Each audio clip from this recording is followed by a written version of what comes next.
sebelum ke Mas Denny, saya ke Mas Bibi lagi nih untuk mengonfirmasi keyakinannya Pak Geis dan juga untuk menepis apa yang dikatakan oleh Pak Airlangga Hartarto bahwa Mas Anies itu sebenarnya cuma bergerak saja gitu. Apakah Nasdem akan bergerak untuk memprioritaskan dan mengajukan Anies Baswedan seperti yang sebelumnya disampaikan oleh PKB juga, Mas Bibi?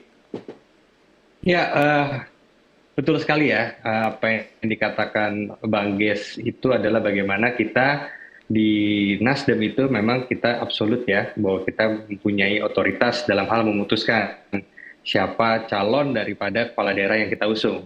Nah, mekanisme yang berjalan di Partai Nasdem sudah bergerak, di mana kita dari Dewan Pimpinan Wilayah Partai Nasdem di Jakarta telah mengusulkan dan merekomendasikan kepada Bapilu DPP Partai Nasdem, yaitu kepada Kakak Prananda Surya Paloh.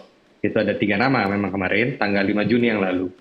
Nah, mekanisme itu juga kita mendengar suara daripada struktur partai kita, di mana Nasdem memiliki sampai dengan tingkat ranting, kita dimintai pendapat bagaimana dalam Pilkada Jakarta.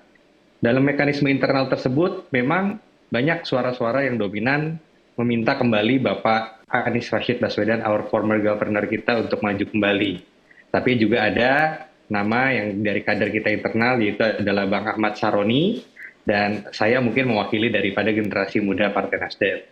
Nah, 3 nama tersebut telah kita usulkan.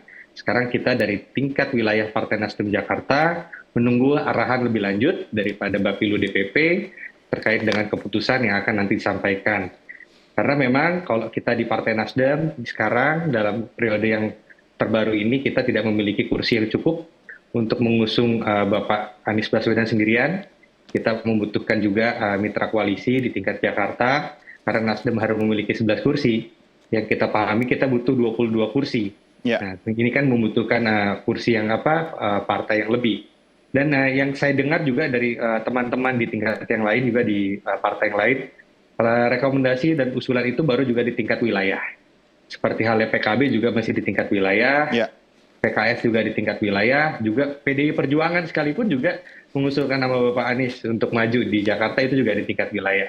Belum ada satu dari tingkat pusat yang secara resmi official memang mendukung Bapak Anies. Nah, bagaimana dengan yang kompetitor yang lain, itu juga saya juga belum dengar sama sekali bahkan. Jadi kalau dikatakan Bapak Anies sudah tidak berjalan-jalan, saya rasa mungkin yang paling jauh hari ini mungkin Bapak Anies ya, dibandingkan dengan kompetitor-kompetitor yang lain. Seperti itu. Iya, Mas Bibi, tadi kan Anda sampaikan ada 3 nama calon yang diusung oleh Nasdem ke pusat ya. Selain Anies Baswedan, 2 nama lainnya siapa aja tuh, Mas? Tadi yang saya sampaikan tadi ada Bang Ahmad Saroni dan saya mewakili dari generasi muda Nasdem. Oke, lebih sebagai generasi muda lebih condong memilih yang generasi muda itu sendiri atau yang sudah pernah memimpin Jakarta? Tentu ya, kalau kita objektif melihat ya, Bapak Anies Baswedan tidak dalam satu komparasi dengan, apalagi dengan saya ya. Saya ini masih jauh sekali ya. Saya kan nggak bilang Mas Bibi, saya bilang yang muda.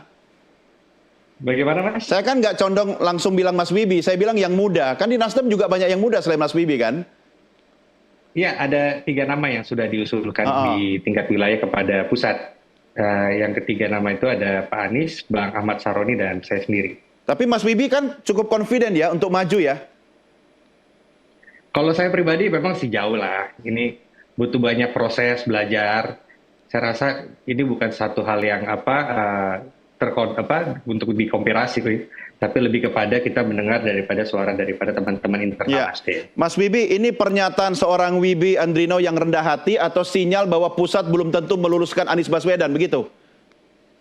Bukan, kita objektif lah. Ini kan mungkin Bang Ges juga lebih mengerti lah. Kita bukan orang tipikal yang lip service atau memutar-mutar kata ya. Tapi bagi kami, kita juga perlu juga mendengar daripada aspirasi dari teman-teman internal Nasdem, disampaikan, tapi kita juga harus mengukur diri kita masing-masing. Kalau dalam kontestasi Pilkada Jakarta, pastilah tentu yang mempunyai rekam jejak dan juga kredibilitas tinggi yang mumpuni untuk bisa maju di Jakarta. Ya, oke.